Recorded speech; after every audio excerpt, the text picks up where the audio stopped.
हैं और वो दिखता भी है कि चाहे शरद पवार हो, चाहे राज ठाकरे हो, उद्धव ठाकरे हो, अहमद पटेल हो, अरविंद केजरीवाल हो, सब आपके दोस्त हैं।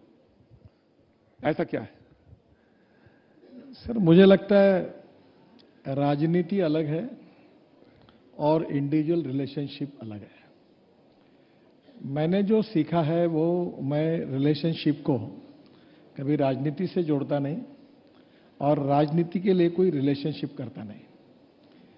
अगर कोई किसी भी पार्टी में हो, उसके अच्छे दिन हो या बुरे हो, दोस्त दोस्त होता है। तो ये दोस्त काम भी आ जाते हैं? हाँ, ये दोस्त काम भी आते हैं पार्टी, अक्रॉस द पार्टी में? मैं काम के लिए दोस्ती नहीं करता। नहीं, लोगों ने कहा कि लोगों ने कहा कि अगर थोड़ा सा मुख्यमंत्री मामला आप होता तो महाराष्ट्र में कुछ और होता। दोस्ती कैलकुलेशन से होती नहीं, दोस्ती नेचुरल अफेक्शन से होती है। और मेरे राजनीति में जो भी मित्र है, मैंने दोस्ती कोई कैलकुलेशन से कभी करता नहीं और मुझे करना भी नहीं है। जो दोस्ती होती है वो दोस्ती होती है और इसलिए उसको निभाना कभी मुझे प्रॉब्लम नहीं आया। पिछली टर्म में बात करें तो आप टॉप परफॉर्मर, तो इस बार कुछ धीरे धीरे चल रहा है क्या कुछ? वो आप ही लोग कभी टॉप बोलते हो। नहीं, वो तो सब था बराबर, सब चैनल स्क्रीन पे सब पे थे, आप छाए हुए भी थे, बड़ी चर्चा भी थी। देखिए, इस बार मार्च तक हम 2 लाख करोड़ के काम अवार्ड कर देंगे, अगले साल 3 लाख करोड़ के करेंगे और पिछले 5 साल में मेरे पास शिपिंग, पोर्ट और नमामि गंगा और वाटर रिसोर्सेज था। इस बार मेरे साथ एमएसएमई है। तो मैं इस साल भी 15 लाख करोड़ के रोड के काम 5 साल में करूंगा और कोशिश तो एक आपने डेट दी थी कि गंगा नहाने योग, आचमन योग, अगर वर्ड यूज है, आचमन योग्य हो जाएगी। वो हो जाएगी ना उस डेट तक? हुई, हो जाएगी नहीं हुई। अगर हम अगर गंगा अच्छा नहीं करते तो प्रियंका जी पानी थोड़ी पीती। और आपको पता नहीं कि जितने लोग इस बार करोड़ों लोग जो कुंभ में गए थे, वो गए हुए लोगों को आप पूछो, खुद गंगा में उन्होंने अविरल भी थी, निर्बल भी थी, लोगों ने आचमन भी किया। और मैं जब गया तो साधु संतों ने बुलाकर हमारी सरकार का, हमारा सबका गौरव किया। नितिन जी, फिर भी काम जो है जी वो पूरा नहीं हुआ है। 270 प्रोजेक्ट्स हैं, उसमें से 40-45% प्रोजेक्ट पूरे हुए हैं, करीब 30-35% प्रोजेक्ट पर काम शुरू है और 10-15% प्रोजेक्ट शुरू हो जाएंगे।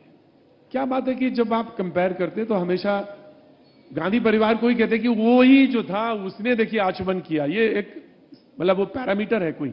आपका विश्वास बैठता है इसलिए कहा।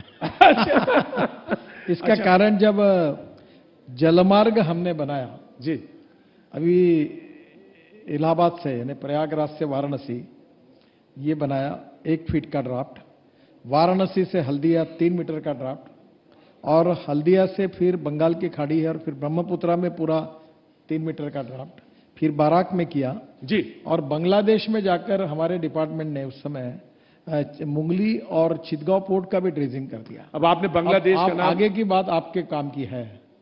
अब हम गंगा पर काम कर रहे थे तो गंगा की 40 उपनदियां और नालों पर भी काम कर, यमुना पर काम कर रहे हैं जी। दिल्ली की सरकार के सहयोग से हम दिल्ली को जल प्रदूषण से मुक्त करने के लिए 6000 करोड़ के 13 प्रोजेक्ट कर रहे, काम चालू है। और दिल्ली में 50,000 करोड़ के रोड प्रोजेक्ट मैं बना रहा हूं एयर पोल्यूशन से मुक्त करने के लिए।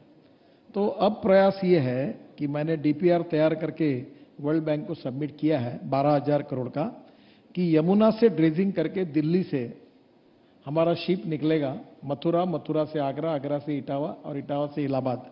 तो दिल्ली से मारुति की गाड़ियां नॉर्थ ईस्ट, म्यांमार तक, बांग्लादेश तक एक्सपोर्ट होने के लिए पानी के ऊपर अब जा सकती है। केवल दिल्ली, इसमें तो दो राय नहीं कि पिक्चर जितनी बढ़िया खींचते हैं आप, उतनी बढ़िया पिक्चर तो शायद कोई खींचता हो। इवेंट मैनेजमेंट के बहुत बेहतर आदमी। मैं आपके बात से सहमत नहीं हूं। मैं आपका इंटरव्यू, नहीं, अच्छी बात है, मैं आपका इंटरव्यू लेता हूं जी। नहीं, क्योंकि मैं आपसे पब्लिक को भी पूछता हूं, मैं जो पिक्चर खींच रहा हूं और जो मैं बता रहा हूं, वो मेरे कहने के बाद कौन सी बात नहीं हुई, कोई खड़ा होकर मुझे मैंने तो पहले कह दिया कि आप में करिश्मा है। मैं केवल पिक्चर नहीं दिखाता, मैं केवल सपने नहीं दिखाता, दिखाए हुए सपने को पूरे करके दिखाता हूं, वही सपनों की चर्चा करता हूं। अच्छा, एक बात बता दीजिए, कौन सपने दिखाता है? कौन सपने दिखाता है? आपने कहा मैं नहीं सपने दिखाता, तो कोई सपने दिखाता है क्या? देखो, सपने दिखाना होता है, पर दिखाए हुए सपने अगर हम पूरे नहीं करते हैं तो फिर लोगों में हमारे प्रति नाराजगी होती है। मैं कोई भी बात हवा में नहीं करना चाहता हूं। मैं 100% जो हो सकता है उसको हाँ कहता हूं, जो नहीं हो सकता उसको नहीं कहता हूं। जो हुआ है मैं आपको बता रहा हूं।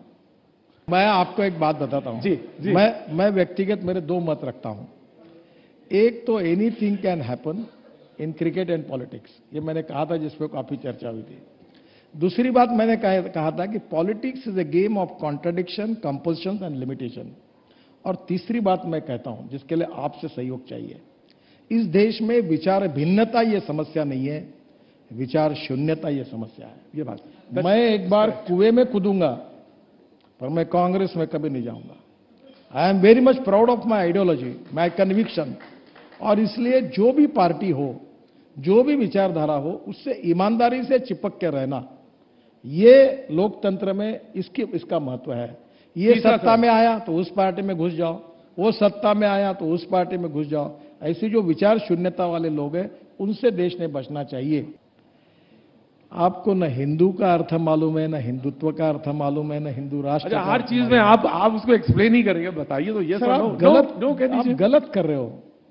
ये इतना शब्द यूज नहीं करना चाहिए, इतना चिल्लरवाड़ा हुआ है कि आप ऐसे शब्द यूज करते हो जैसे कोई हिंदी पिक्चर का कोई डायलॉग हीरो फेंक रहा हो और हीरोइन बात करे इस टाइप पे। हिंदू क्या, हिंदुत्व क्या? देखो, हिंदू ये जीवन पद्धति है।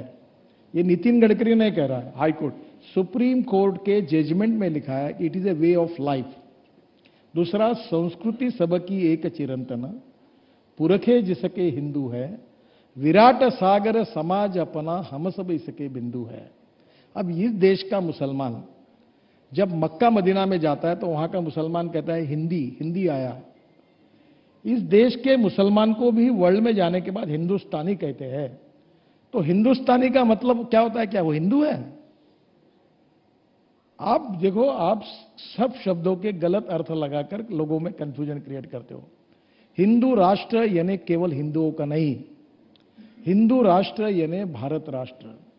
भारत और हिंदुत्व यानी सभी जात, पंथ, धर्म, भाषा, जो लोग हिंदुस्तान को अपनी मदरलैंड, मातृभूमि मानते हैं, वो सब हिंदू है, वो सब भारतीय है, वो सब इंडियन है, और हम सब एक है। This is the feeling. Nitin Gadkari प्रधानमंत्री बनना चाहते हैं? सर, मैं कोई प्रधानमंत्री बनने का मेरा एजेंडा नहीं। मैं आपको एक बात बताता हूं। मैंने राजनीति अपने एजेंडा पर अपने हिसाब से की। मैं लाइफ में मैंने मेरा बायोडाटा किसी को दिया नहीं। मैं कोई पद मांगने के लिए किसी पास गया नहीं, और मैं दिल्ली में कभी आया नहीं। मुझे ये होटल के सामने वाला सीधा रास्ता एयरपोर्ट का इतना ही मालूम रहता था जब मैं दिल्ली आया। और कल ही मैं बता रहा था कि मैं जब पहली बार बीजेपी का अध्यक्ष बनकर आया, थोड़ा मोटा था, मेरा वजन ज्यादा था, तो मुझे पता ही नहीं कि दिल्ली में ठंड होती है। तो मैं हाफ स्वेटर पहन के, और ऐसी आज की जैसी ठंडी थी, तो मेरे साइज का कोट पहनने के लिए मुझे सबने आग्रह किया। इनको याद होगा विजय जी को, तो जो गार्ड था वो मेरे मोटे साइज का था, उसका कोट पहनकर मैंने पहले प्रेस कॉन्फ्रेंस की थी। तो मैंने अपने जीवन में एक बात रखी कि respect should not be demanded, it should be commanded. If you deserve for it, you will get it. और सेकंड बात मैंने रखी है जो इंपॉर्टेंट है कि politics is the instrument of socio economic reform. मैं प्रधानमंत्री बनने के लिए और मंत्री बनने के लिए राजनीति में नहीं आया हूं। मैं समाज के लिए और देश के लिए कुछ अच्छा काम करने के लिए आया हूं, और वो काम देश के लिए करना, यही मेरा मिशन है। मैं कोई पद का दावेदार नहीं हूं, और न मैं कोई क्लेम करता हूं, न कोई मेरी इच्छा है। Thank you. न मेरे को कोई सपोर्ट किसी के इसके लिए चाहिए।